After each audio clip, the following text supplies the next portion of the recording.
Knock knock. Who is there? Oh, it's me, the Black Swan. Bank VTB, please let me in. I am right at the door. Oh, go away, the Black Swan. We don't want you here. But I am right here. I have come to stay. You don't have a choice. Let me in, please. Oh. Okay, Black Swan, we'll let you in, but we will paint you white and will sell you everyone as a Peking duck. Can you research Russian media and find the news that Russia's second largest bank called VTB is collapsing? You won't find anything. Because all the black swans that are sitting inside VTB have been painted white and are sold to the Russian public as roasted, tasty Peking ducks. Yet, VTB is being secretly bailed out. The line of Russian banks. Forgive me. The line of the dominoes is trembling. I have a question for you. What do you think happens when 5 large coal mining companies go bankrupt and close their doors unexpectedly? Who would notice? What if 5 large transportation companies close abruptly and unexpectedly? Who would notice? What if 5 large sunflower oil processing companies close down? Who would notice? The answer is hundreds or perhaps few thousands people would notice. Hundreds or few thousand workers, employees of the companies and their families would definitely notice. The shareholders would definitely notice. The local tax offices would notice. The suppliers, the companies who those bankrupted companies owe money, would notice. A few banks would definitely notice. They all would notice and move forward.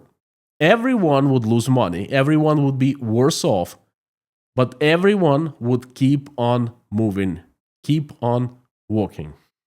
And the next question, what if 5 large banks close their doors tomorrow, unexpectedly? Who would notice? The answer is everyone. Their clients would lose their savings. Regular people would lose lots of money. Companies would lose their capital. The central bank would be shelling out funds to cover up some losses. Bank insurance in the United States is called FDIC insurance. And every country has a similar tool, banking tool, the state insurance tool. Other banks who have deposits in the busted banks and their clients, they would most certainly notice. Not only they would notice, they'd lose money.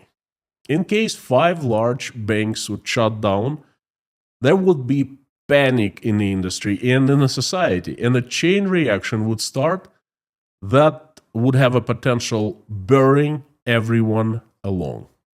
This is why the health of banking system is super important, and any trouble instantly affects everyone. Now, what do you know about a Russian bank called VTB?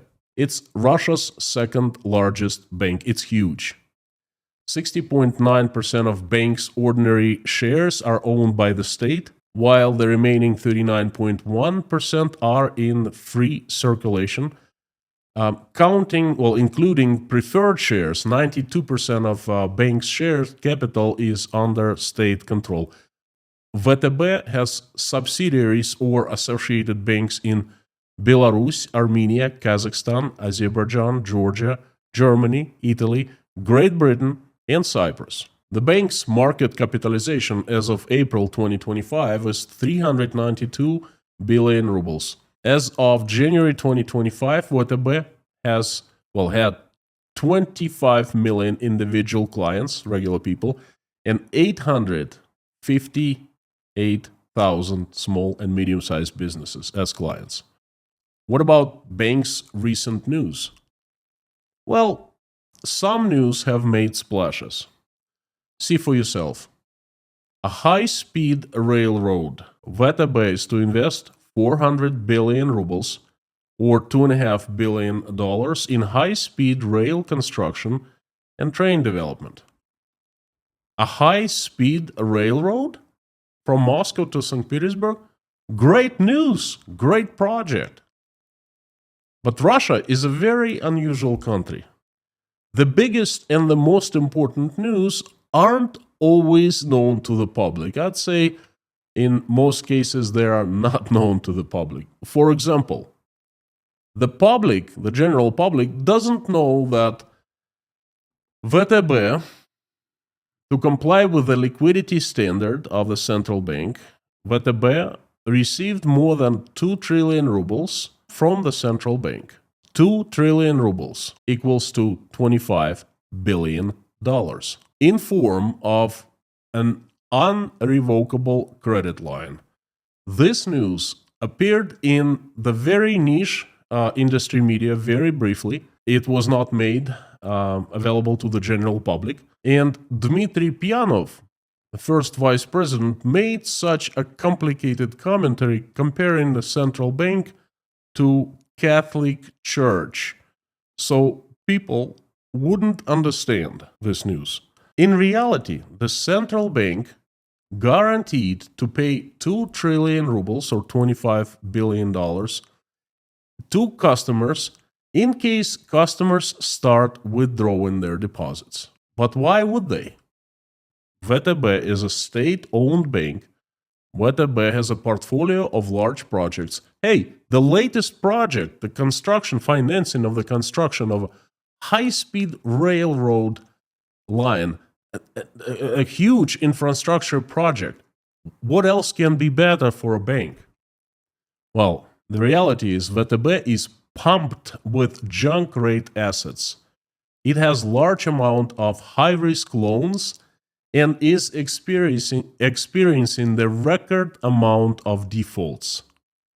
It is a state-owned bank, so the state has used it to finance the military-industrial complex and a bunch of very questionable projects. VTB has written off debts en masse. VTB has exchanged debts of defaulted companies for their stock en masse. VTB is so much in trouble that the state has stepped in to save it.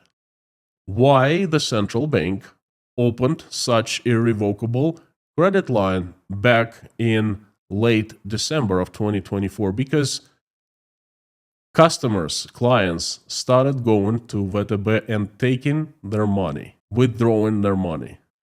Now, the customers withdraw their funds from the central bank through VTB because, when they go to VTB and ask for their money back, and the VTB knocks on the door, on the window of the central bank, it has an irrevocable line of credit and uses it, okay? And this is what's happening. But wait a second. There's something, the dots don't connect. How can this be possible if VTB just recently signed, just in a couple weeks, signed a contract, a huge contract to finance the construction of high-speed railroad from Moscow to St. Petersburg? Again, this project right here. Things must be all right. Well, my friends, you are witnessing a high mastery in creating a facade, a Potemkin village. You see, VTB is financing, but it's not. It's really the state financing. It takes money, the funds, 400 billion rubles, and places it under deposit of bank VTB. So when the companies who would start developing the project, doing engineering, doing construction, procurement, and so forth, they would come to VTB, and VTB would be financing their work, okay? The money, the funds come from the Fund of National Welfare, and that's basically the fund is for construction projects like that also. So what we're seeing is the contract is signed and the money is deposited into the bank. Only there is no such project. No railroad will be constructed. The project is not even intended to be started. The name is used as an excuse to transfer another 400 billion rubles, and they have deposited 200 billion already, and that equals to $5 billion. 400 billion rubles is $5 billion right now, and they are using this money to increase banks' liquidity. It's absolutely unbelievable. They're doing it right in front of everyone's eyes. They're taking the black swan that has definitely come for VTB. They're painting it white, and they're selling it everyone as a Peking duck. And everyone is buying it. I wonder how it tastes like. Before I jump to the industry news in general, I would like to take this opportunity to thank you. Everyone who's a part of Inside Russia community, thank you for watching, for liking, for commenting, and interacting. Thank you for the messages with good words. Thank you for praying along with me and for me. Thank you for buying me coffees at buymecoffee.com, for Patreon, for PayPal. I give you a promise that despite being demonetized by Google for my stand against Russian government, I will continue telling you the truth. You have my word. Thank you. So now to the industry. What the central bank, read the state, is doing to VTB, it is saving the bank. It is saving one bank. Yes, it is a large bank. Yes, it is number 2 in Russia, but it's just one bank. VTB isn't anything extraordinary. Most state-owned banks, and there are quite a few, and many commercial banks are facing the same troubles. High amounts of high-risk loans, declining disposable incomes caused by increasing inflation. The result, increasing number of defaults. Liquidity is burning up like a wildfire. And this is just the beginning. The state will save VTB. It has been doing it already since late December. But it will not save the others. It doesn't have the funds to save the others, the other banks. It doesn't have already. It has an option just to turn on the to increase the speed of the printing press and try to save some banks like that, but they will not be printing fast enough. Once all the banks will start falling, a part of domino effect. And this banking domino will fall in 2025. We will be seeing it soon. It has started. There was a news previously, one of the smaller banks, 177th largest in Russia, was taking the banking license from it. Okay, but that was not a bust. It was definitely a banking fail, but it was a small, relatively small bank, and it was not a bankruptcy. VTB is number 1. VTB is huge. It has started. Will it be the first bank to start the domino effect? That I don't know. Most likely not, because the black swan VTB has been painted white and has been sold to everyone as a tasty delicacy. In reality, it's the black swan. Okay, but it might be the first piece of domino. Okay, but we will definitely see that happen in 2025. Once it starts happening, it will bury everything and everyone along. And it's not a forecast any longer. It's basically, watching the reality. We are seeing it happening. It's yet another proof that Russian economy is in huge crisis, the biggest one since 1991 and perhaps even before that. The black swans are here. They have come in from different directions and to different industries. The banking industry is the most important, and once it starts falling down very quickly, it'll bury everyone around. Thank you for watching. Carthago delenda est.